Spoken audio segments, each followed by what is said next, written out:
Hi guys, so we just went to Filipino store. I enjoyed it, and we're supposed to go to Filipino restaurant, but I changed my mind because I'm so excited to cook what I bought at the Filipino store. So yun guys, wait na lang kami. I changed my mind. But then yeah, when going home, may nakita kaming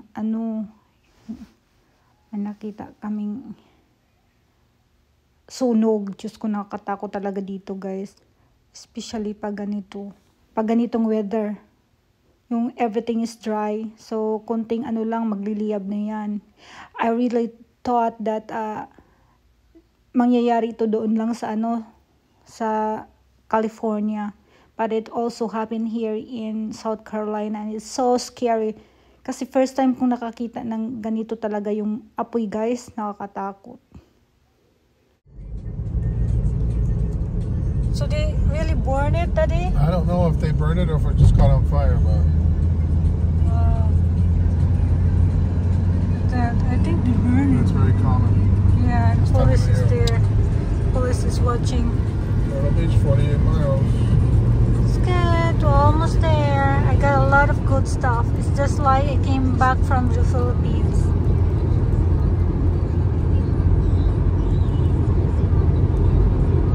Here, the whole sky is smoke. The whole outdoor is smoke. Yeah, guys, grabe na naman yung sunog. See the sky?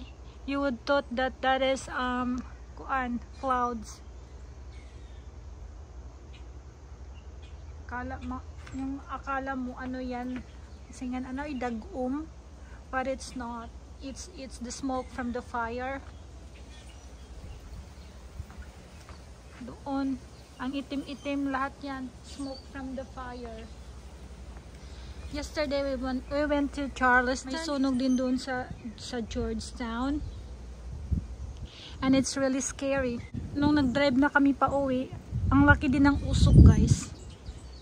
And we didn't thought that it's near from my house, but it is near from my house. My God. Malapit lang sa bahay namin, ang dami nang nag-evacuate. Tan mo yung usok, that's all smoke from the fire. Narinig mo yun guys? That's a plane. Plane na nag-aano ng tubig. Yan. Tingnan mo guys. Yan yung plane. Sanabi yun. Yan yung plane guys. Yun, kita mo yan. Yan yung plane na nagdadala ng tubig. Yan yung tagabuhos. Tagabuhos sa sunog. That's the plane na nagdadala ng tubig. Yun. They are the one who trying to stop the fire. Yung mga plane na yan.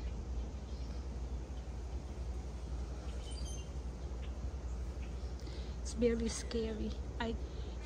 Last month sa California. Ngayon naman dito sa Myrtle Beach. Kasi everything is so dry. And I don't know how the fire start. Nakakatakot. It is really scary. Mas nakakatakot guys kung makita mo in person. Before, pinapanood ko lang sa news yung mga sunog. Yung sunog sa California. Ngayon dito na talaga siya. Hanggang ngayon. Dito grabe yung usok dito. Dito banda wala siya.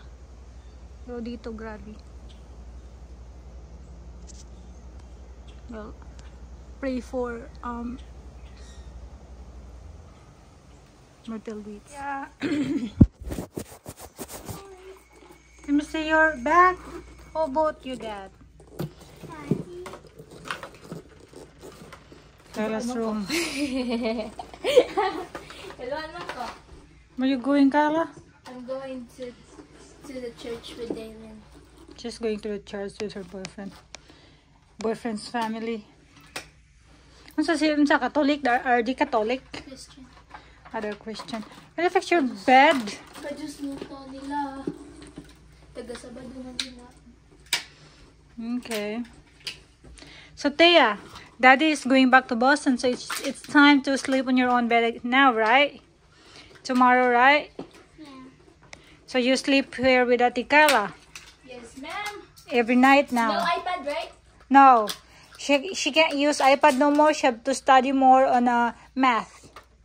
Don't do that. I don't like that faces. Is it because my grades are going down? Probably. Who knows? Maybe your grade's going down. First, My grade is really good, and then my mom still get my phone. what you mean good 81? Just 81. Yeah, and so then you- all A's. so you have- all because of the. You have 81, so it means not good. Ma, I got 90. Yes, 93, but you have and 81. That's not good. 81. 81 is my English. They have all A's too. They has English, not me. Not me. Tias have all A's, but she has to learn more in advance. Because right now, because Daddy's here, she's spoiled. But when Daddy going back to Boston, back to the beginning. But. No, it's not boot. I have to.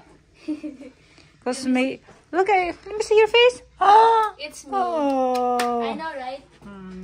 Ha! I'm so proud of myself. Ah, Tion. you're Tion. she's going with her boyfriend. They're going to the church. Yeah. Ba, unsa nga church? Kaya di mo ko naman ba? Backpack. Bye, baby. Bye, love you. I love you. Bye. See you on Tuesday. Okay? Daddy will be here. Daddy will be back. Daddy will be back. Don't be sad. Mommy's still here. Oh.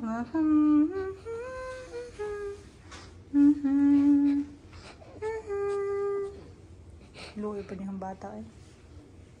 Hi everyone. So ito yung ano ko, turon. Lagyan natin ng sukal, yung turon natin. Yung lagyan ko kasi yan ang cheese guys, you know. Nibuto ang cheese. Nibuto siya. Sarap to ba?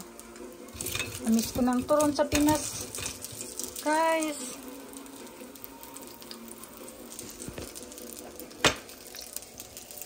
Ito, pag mamiss ko yung pagkain sa sa Pinas, magluluto ako. Meron naman, kasi lang yung saging dito, hindi yung karnaba. Diba? Pero okay naman siya, basta hinog na hinog. It's okay. At ito yun guys, yung lumpia ko. Carla's boyfriend love this lumpia. And also my co-workers always ask me when I will cook lumpia. Maybe I'll bring some tomorrow. May ginawa pa ako na sa freezer.